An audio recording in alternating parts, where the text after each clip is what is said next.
안녕하세요. 반갑습니다. 락항 17번째 시간 들어가도록 하겠습니다. 여기 이제 뭐 덜 지워가지고 이거 뭐야 보드마카 혈은 마치 핏자국 같아가지고 보기 좋습니다. 뭐 여러분들 뭐 또 이상한 소리 한다 하시겠는데 있잖아요. 우리가 살아가는 세계가 이 핏자국보다도 더 잔인하고 징그러우면 징그러웠지 덜하진 않잖아. 그죠? 이런 얘기 하다 보면은 또 이상한 데로 어긋날 수가 있으니까 17번째 영상 들어가야죠. 그죠? 뭐 했더라? 지난 시간에? 맞아. 낱말, 그죠? 낱말이 이제 우리의 것이 아니다. 우리를 소외시킨다, 그죠? 그런 얘기 했었고, 우리가 사용하는 낱말들이 사실상 누구에 의해서 사용된다?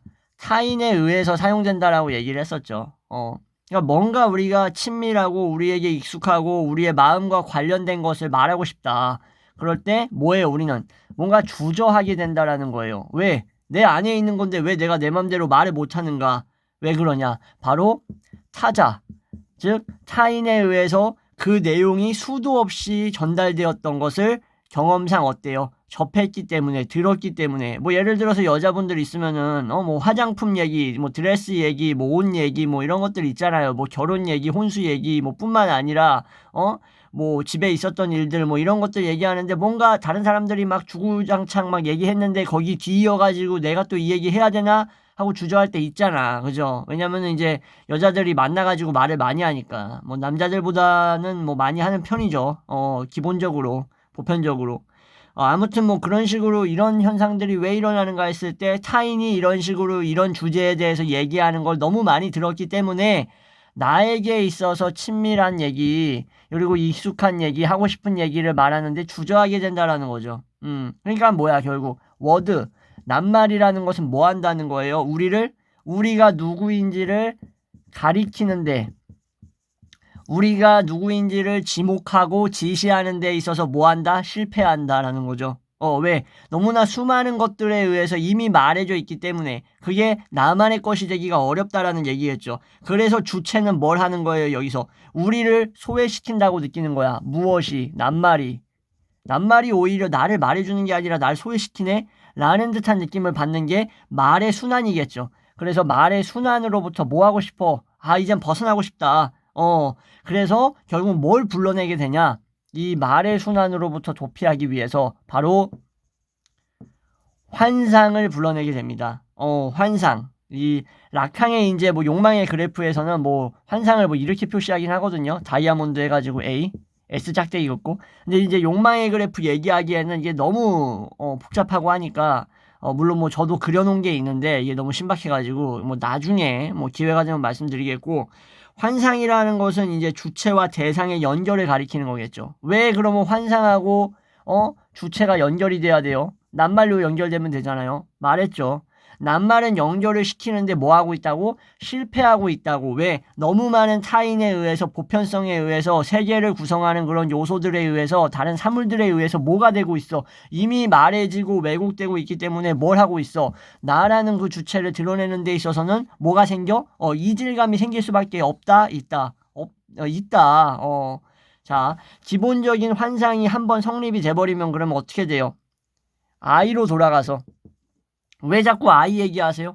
아이가 인간의 중심이잖아요. 인간의 시작점이잖아. 출발점이잖아. 그죠? 이걸 부정하는 사람이 어딨어? 뭐 태어날 때부터 뭐 20살이야? 태어날 때부터 30살이야? 말이 안 되지. 그래서 아이로 돌아가서 아이가 인간의 시발점이라고 봤을 때 시작점이죠. 의식이 어떻게 보면. 그 아이는 자기를 위한 일종의 뭐라고 해야 될까? 한계, 규칙을 지니게 되는 거예요. 규칙. 환상이라는 게 이미 성립이 되면 아이에게 있어서 뭐가 된다고? 내적 규칙이라는 게 뭐 한다고? 형성된다고. 이거를 락항은 뭐라고 얘기했냐면은 절대적 의미작용이라고 합니다. 왜 절대적인 의미예요? 상대적인 게 아니라 상대적인 거는 타인하고의 교류와 어떤 커뮤니케이션, 의사소통, 타자에 의해 형성되는 게 상대적이라고 볼 수 있지만 아이의 환상 속에서 스스로가 뭐 하고 있는 거야? 룰, 규칙을 제조하고 있으니까 이게 뭐예요? 절대적일 수밖에 없다. 그래서 절대적인 뭔 작용? 의미작용. 나에 대해서 얘기할 수 있는 건 사실상 환상 속에서 얘기할 수 있는 것밖에 없잖아요. 그죠? 환상은 그래서 뭐 하는 거예요? 자의적이지. 자의적으로 뭘 끄집어내는 거야? 나에게 맞는 기억을 유발시키는 거야. 나에게 맞는 것들을. 그래서 일종의 자석처럼 그런 것들을 유발시킨다. 그래서 우리의 무의식적인 동일화를 결정하는데 무의식적으로 우리가 어떤 대상이라던가 어떤 요소에 동일시할 수가 있잖아. 그게 추상성을 지니고 있든 아니면 구체성을 지니고 있든 간에. 아무튼 구상성이든 추상성이든 간에 그거와 무의식적인 동일시를 이룰 수 있다는 게 뭐예요? 바로 환상이다라는 거죠. 그래서 락항은 환상에 다시 초점을 맞추게 됩니다.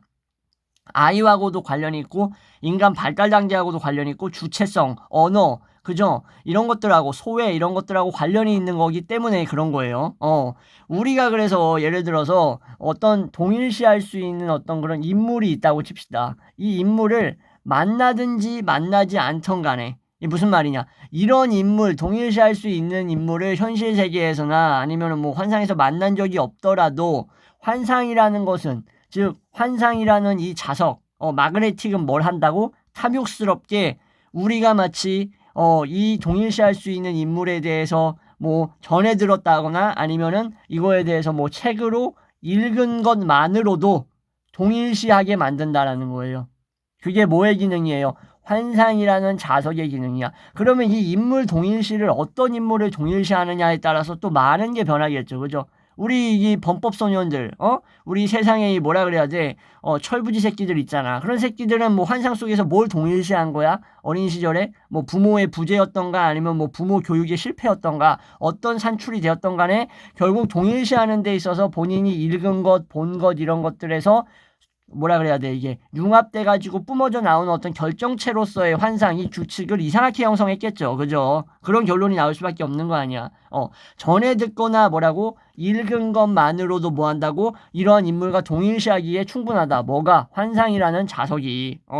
정말 중요한 무의식적인 동일화는 그래서 무의식적으로 애가 어디서 동일화가 일어나는가? 그것은 바로 환상의 작용이다라는 거예요. 사람들이 뭔가를 동일시한다라고 봤을 때 나를 설명해주는 어떤 대상, 저 인물과 나는 동일시 된다라는 것을 얘기할 때 그게 가시적인 어떤 요소라던가 실제 세계에 어떤 있는 것보다도 뭐가 더 영향을 크게 미친다고? 뭐가 더 끌어당긴다고? 환상 속의 자석이 더 끌어당긴다고. 그래서 환상에서는 동일시라는 것을 빼놓고 얘기할 수가 없다라고 락항은 얘기를 합니다. 여러분들 왜 그런지 이해하시겠죠? 그래서 락항이 얘기하는 이러한 환상 이론 있죠. 이런 것들은 뭐냐면은 임상적으로 되게 대단한 의미를 지니고 있어요. 되게 중요한 의미를 지니고 있다는 거야. 그래서 분석에서 주체 있죠. 주체가 환상과 맺고 있는 관계 있죠.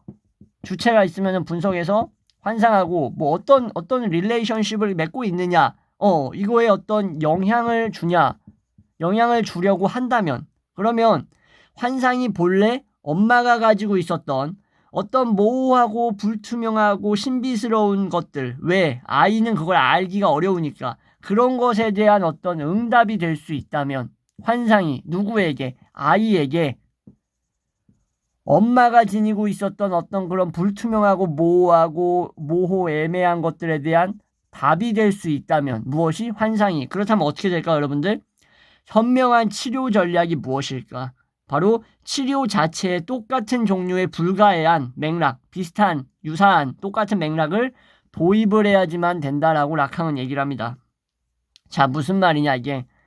더 이상 여기 이 릴레이션십에 주체와 환상끼리 만들어낸 이 영향, 즉 엄마의 애매모호하고 불가사의하고 해석할 수 없었던 어린 시절의 그 오이디푸스 컴플렉스 그 시기, 유아기 때 어떤 느꼈던 그런 감정 속에 자리 잡아 있는 그 이상한 환상이 사회화가 덜 돼가지고 온전하게 성숙하게 나아가지 못하고 스스로의 내면 세계를 자의적으로 구축해버리는 것. 이 내면 세계는 즉 이질적 성향을 갖고 있는데 이것에 대한 치료제가 있어야 될 거 아니에요. 여러분들. 이거에 대해서 치료를 안 해주면 어떻게 돼? 그냥 고립돼서 병신 되는 거 아니야. 사회생활 못하는 거 아니에요. 그러니까 여기에 대해서 뭐 어떤 방식으로 치료가 도입돼야 되냐. 락항은 이렇게 얘기합니다. 지식을 제공하면 안 된다라는 거예요. 무슨 소리냐면은 여러분들 보통 이제 정신분석에서는 프로이트는 이제 자기 의자 같은 데 이렇게 앉혀놓고 눕혀놓고 막 떠오르는 거를 자유현상으로 막 이제 얘기한단 말이야, 환자가. 그러면은 그거에 대한 해석을 해주는 거야. 당신이 뭐 불 속에서 보았을 때 선인장이 불탈까봐 선인장을 불 속에서 끄집어 냈다라고 얘기를 했는데 그 선인장은 마치 당신이 해결하지 못한 어떤 남성에 대한 어릴 적의 욕망이었으며 떨어져 있는 아버지에 대한 그리움이었습니다 라는 식으로 막 해석을 했다고 쳐봐. 정신분석적으로. 그런 식으로 뭐 하면 안 된다? 제공하면 안 된다고 얘기하는 거예요. 라칸이. 왜 그런 거야? 아이와 엄마와 사이에 불투명하고 신비스럽고 해결되지 않은 것에 대한 응답을 어떻게 해야 되는 거야? 여기에 치료에 있어서 어떤 영향을 주는 데 있어서 지식 제공한다라고 하면은 그 자기의 내면 세계, 그 외부의 이질적인 이것을 치료하기가 어렵다라는 거예요. 이해하시겠어요, 이 말을? 그래서 분석가, 즉 심리 상담사나 아니면 정신분석학자는 어떻게 해야 된다라는 거예요. 환자에게 지 얘기를 해주면 안 된다는 거야. 자기 얘기를 하지 말라는 거죠.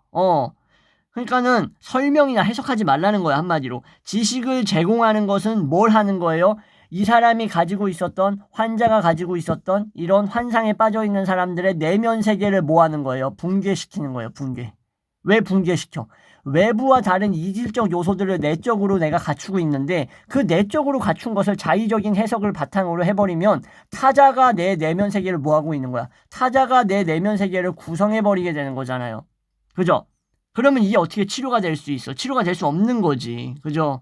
그래서 이 파괴해버리면 안 된다는 거지. 이 욕망 자체를 우리가 분석하고 탐구하려고 지금까지 이 짓거리를 하고 있는데 그거에 대해서 해석해줘 버리면은 마치 영화를 보기 전에 영화의 내용을 얘기해주는 거랑 뭐가 달라. 영화를 봤을 때 예를 들어서 제가 좋아하는 글래디에이터라는 아주 옛날 영화인데 아주 대명작이지.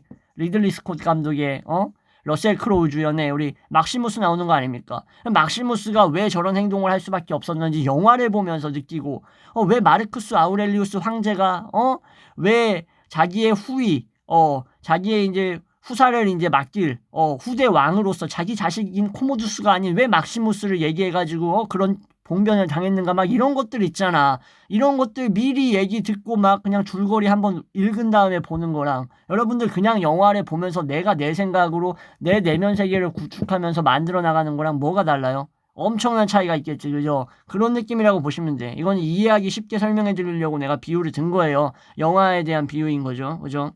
아무튼 여기서 주체적으로 제가 얘기하려고 하는 건, 내가 중심적으로 얘기하려고 하는 건 뭐예요? 욕망이라는 것이 뭐 한다는 거야? 말, 언어죠. 워드, 말 속에 이 빈틈. 왜 빈틈이 있어? 이거는 이제 입 아플 정도로 내가 얘기 많이 했잖아. 말해지지 않은 것들 있을 거 아니야. 내 내면 세계에 구축된 것들. 그 욕망이 내 말 속에 있어서의 이 갭, 일종의 빈틈에서 어떤 행간에서 발견될 수 있는 거야. 말과 말 사이 속에서 뭔가 드러나지는 어떤 그런 거라면, 그렇다면 완전히 이러한 것들을 없애려고 한다라는 것은 위험하다. 근데 내면 세계를 붕괴시켜버리는 게 뭐야? 없애려고 하는 지식을 제공하는 거란 말이야. 그래서 라캉은 뭐예요? 주체하고 지식 있죠? 이것을 어떻게 해야 된다고? 납땜을 하듯이 이어 붙이듯이 커넥션, 연결을 시켜서 모든 것을 재빨리 알아채게 만들지 말라는 거예요. 환자가 요거 요렇게 얘기했으니까 우리 정신분석 학자가 내 앞에 있는 저 분석가가 이런 식으로 해석해 주겠구나라고 짐작을 하지 못하게 하라는 거예요. 이해하시겠어요? 그래서 주체를 뭐 하라고? 지식으로부터 납땜하지 말고 뭐 해?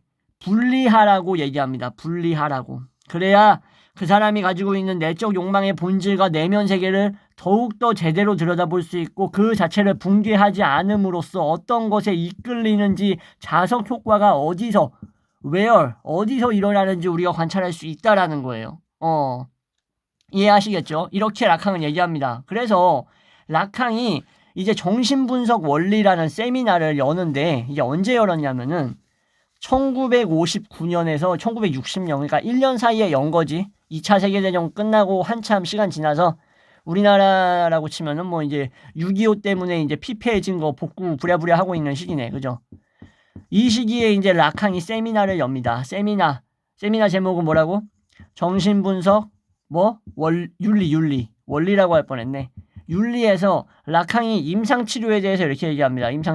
임상치료에서 이 욕망이 차지하는 그 위치, 위치를 상세하게 얘기를 해요. 그래서 이 위치에 대해서 상세하게 얘기할 때 예를 들었던 그 작품이 하나 있는데, 이 작품이 바로 여러분들 혹시라도 시간 되시면은 제가 이제 영상 올리는 텀이 좀 있으니까 이 그리스 비극 작가 중에 소포클레스라고 들어보셨을 거예요. 소포클레스. 소포클레스의 가장 유명한 희극이 뭐예요? 비극이라고 표현해야 되지. 오이디푸스잖아.